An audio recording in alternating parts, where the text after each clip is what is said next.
3, 2, 1, action!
'Seaman' for the Dreamcast made waves back when it was first released in 1999 in Japan and 2000 in North America, and is still well known and looked back on fondly by gaming fans today. And if we're going to be completely honest, it's mostly because of the uniquely strange look and personality of the game's star, the Seaman. But Yuji Saito's bizarre creation is also noteworthy for being the first example of a really popular video game incorporating voice control successfully into its core gameplay. The fairly positive critical response and financial success of Seaman seems to have inspired other developers to follow in the odd, evolved fish creature's footsteps, and many new titles with voice command features began popping up on every major console of the 6th generation. Stuff like the Microsoft-published Natural Ultimate Digital Experiment, more commonly known as N.U.D.E, a kind of virtual pet simulation much like Seaman, but with a sexy female robot instead of a creepy fishman, as well as Seaman dev Vivarium's GameCube offering Odama, a feudal-era Japan-themed tactical war strategy and pinball game hybrid. But the system that played host to the most microphone-compatible games of the era was definitely the PlayStation 2, where even the trailblazing Seaman got several upgraded unique iterations, as well as its fantastic sequel, Seaman 2. I've already talked about these with Daniel Ibbotson, aka DJ Slope, on his Complete History of Seaman video, so check it out if you haven't yet. Among the many games on the system where the player's voice is used as a controller, those published by Sony itself stand out as among the best or most interesting to me. Operator's Side is the one a majority of people most likely know, since it was released in North America as Lifeline, and is a pretty cool action game that's often frustrating, but mostly gets things right with its voice command system. Another is Deka Voice, which remained Japan only, a cel-shaded noir detective adventure game developed by Acquire, the team behind the Tenchu and Way of the Samurai series. But perhaps my favorite game to make use of a microphone on the PlayStation 2 is the subject of this video, another Japan exclusive, and you already know what it is, the late 2001 release Yoake no Mariko, or Dawn of Mariko. Before I ever purchased this game, I used to see it a lot at game stores, and never really gave it much of a look because of the cover, which I'm not a fan of at all. I just assumed it was some kind of fitness game, due to the 80s aerobics instructor style of the two characters here. But while browsing PS2 titles one day, something on the spine really caught my attention.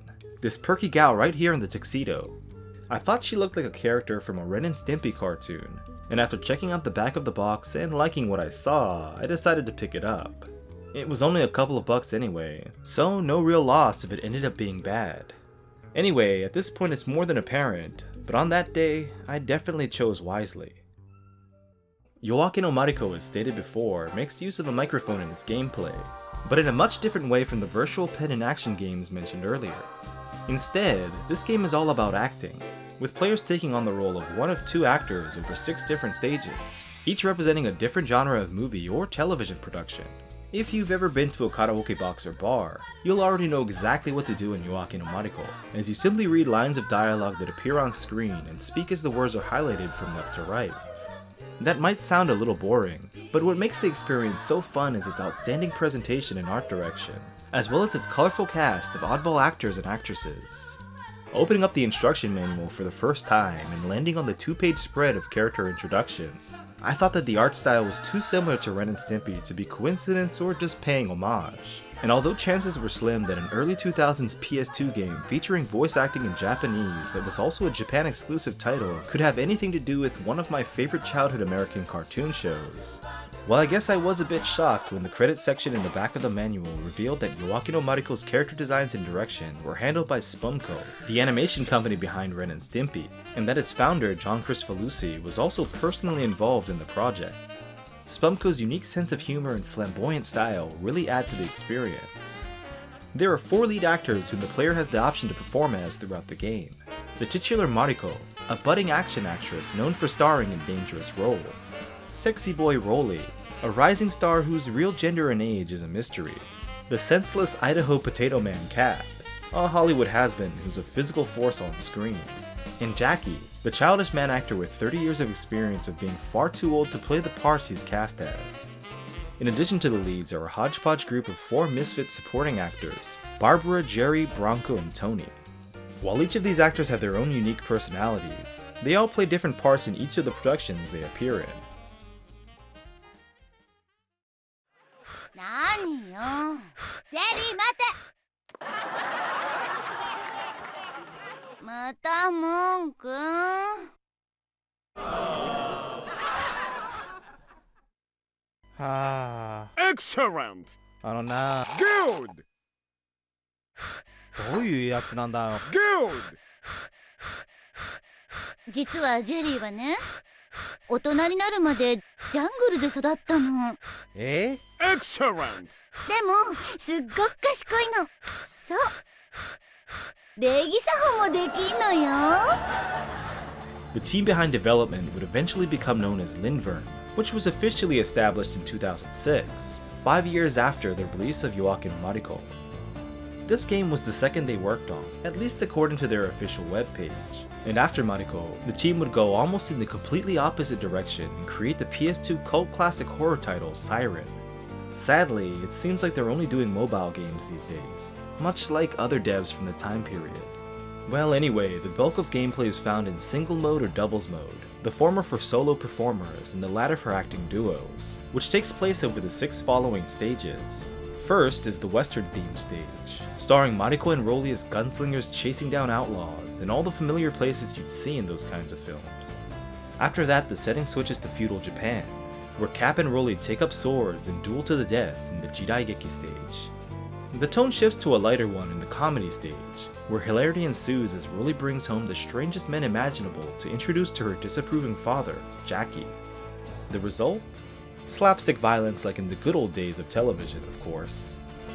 The 4th stage brings the horror, featuring Mariko as a hapless high school scream queen running for her life as she's pursued by the relentless killer Pigman, played by Cap.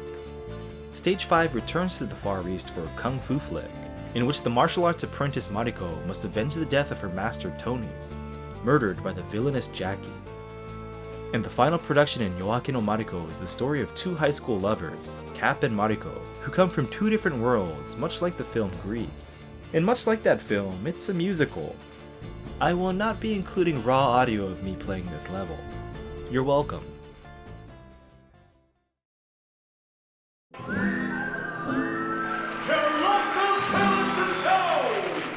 Hey, come and choose the actor! Okay, come on!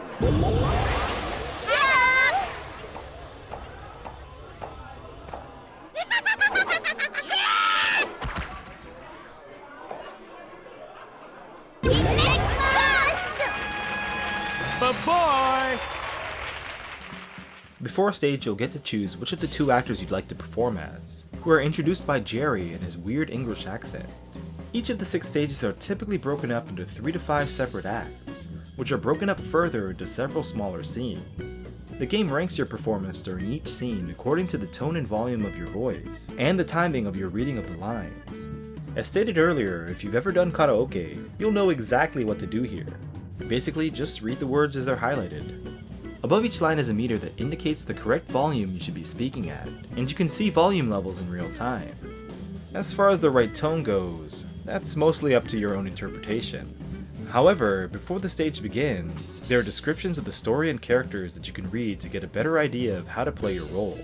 And on the very left side, a picture will indicate which performer is to read the line, which is handy in doubles mode, although the color of the text box indicates this as well. The announcer will let you know after each line how you're doing, with an audible exclamation of Boo! Bad. Good. or Excellent. うっせえんだよ the game will rank your performance at the end of each scene, and as long as everything averages out to an OK rating, you can move on to the next scene. If not, you'll have to replay that scene from the beginning until you're ranked high enough to proceed. The system is pretty well implemented, but it's far from perfect, as there were several times that I didn't read a line right or fast enough, but still got a high ranking, and vice versa. And if your voice isn't picked up by the mic well enough, expect to see a lot of boos as you play. It's important to check your microphone settings and make any necessary adjustments before you begin. And speaking of microphones, let's speak more about microphones. There are many different ways you can play this game.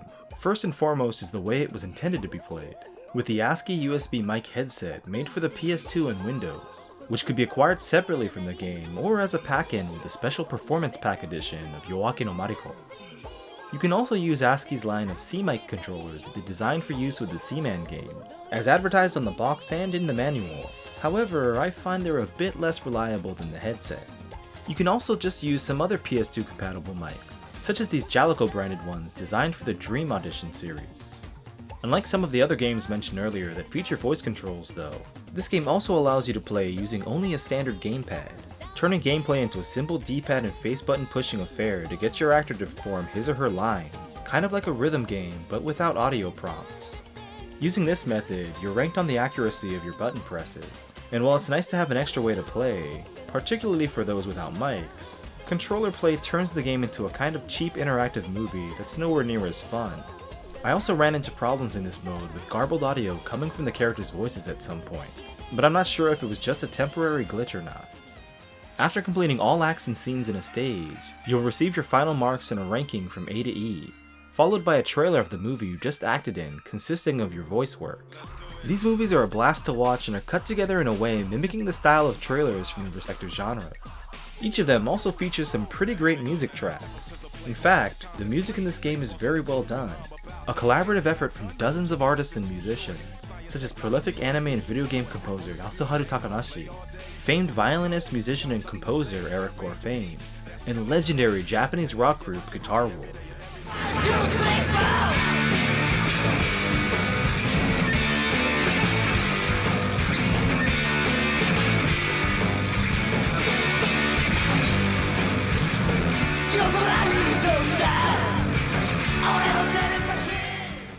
Back to the movie trailers, you have the option to save the video to watch again in replay viewer mode on the main menu, but at a big cost.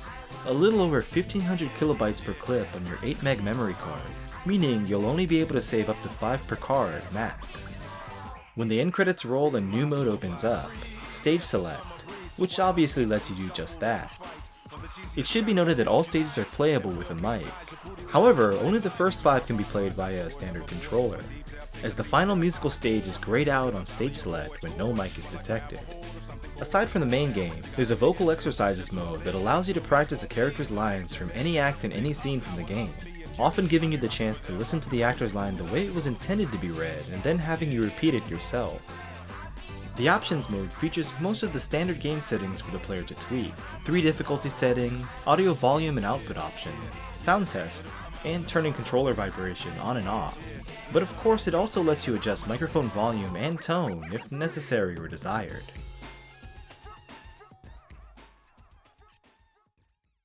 "5:13 p.m. on a rainy August 3rd, Arkansas. Nobody knows what's about to take place, or the horror to come.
or nightmare.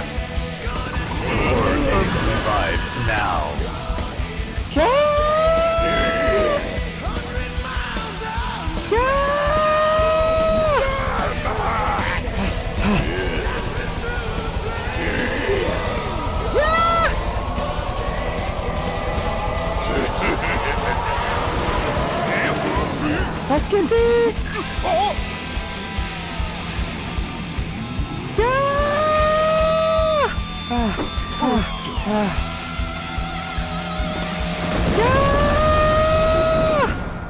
뭐야?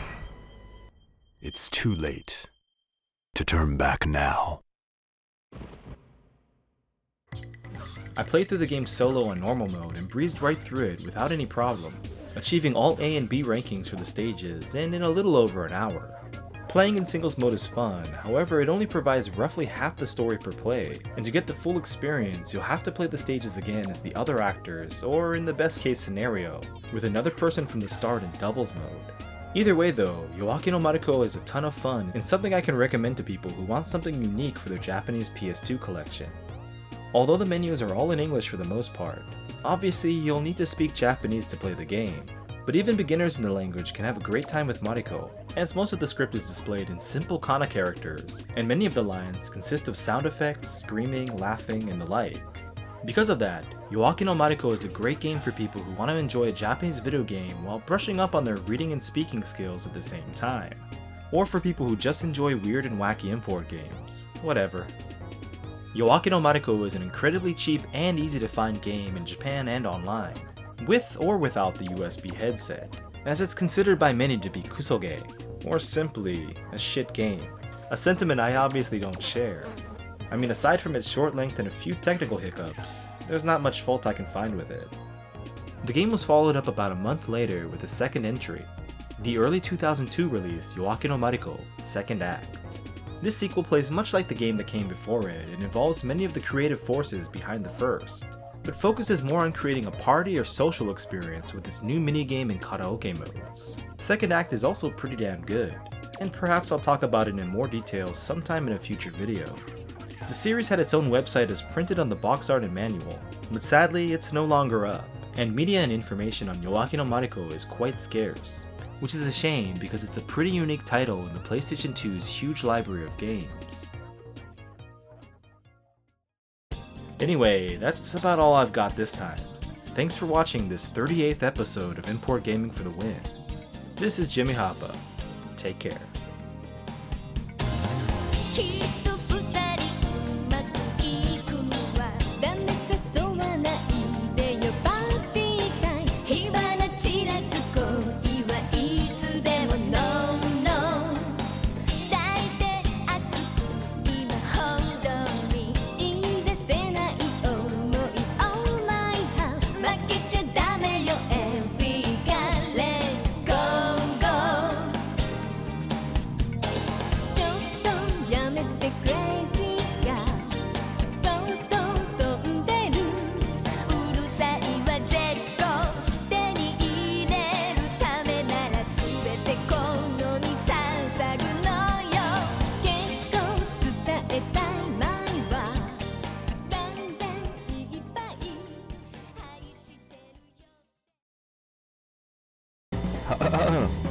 Import gaming for the win. Import gaming for the win. 俺はチンチン大好きなんだ。俺はチンチン大好きなんだ。おいお前、おら、この野郎。誰も聞いてないかな。寂しいな。